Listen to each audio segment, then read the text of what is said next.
കുട്ടിയുടെ പേരെന്താന്ന് പറഞ്ഞേ? അഞ്ചു. ആ, 3:30 ആകുമ്പത്തേനും അവിടെ എത്തേണ്ട ആവശ്യമുണ്ടായിരുന്നു.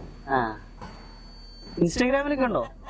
ചേട്ടാ അത് ശരിയാവുന്നില്ലെങ്കിലേ എനിക്ക് വർക്ക്ഷോപ്പിലുള്ള ഒരാളുടെ നമ്പർ എന്റെ ഉണ്ട്, ഞാൻ അവരെ വിളിക്കാം. നോക്കട്ടെ. സമയം പോയല്ലോ. ഞാൻ വീഡിയോ കണ്ടിട്ടല്ലോ. എന്റെ വീട് കൂട്ടാളുടെ ചേച്ചി.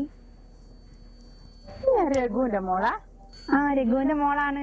അവൾക്കൊരു മോളില്ലേ ചെറിയ നഴ്സറിയിലാ? അതെ, അവളിപ്പോ 3:30 എത്തും. അപ്പത്തേനും എത്താം. കണ്ട തള്ളവാരം വണ്ടി ഒന്നാക്കുന്ന എന്റെ പണി. അയ്യോ, ഇത് ചേട്ടൻ അങ്ങ് പോയല്ലോ. മോളെ, അന്റെ അടുത്ത് വർക്ക്ഷോപ്പിലെ നമ്പർ ഉണ്ടോ? നീ ഒന്ന് വിളിക്ക്. നീ പോയില്ലേ തള്ളു കേട്ടിട്ട് വണ്ടി എടുത്ത് ഇങ്ങോട്ട് വെച്ച് നീ പോവാന്നൊക്കെ വേറെ ആരെയും വിളിച്ച്.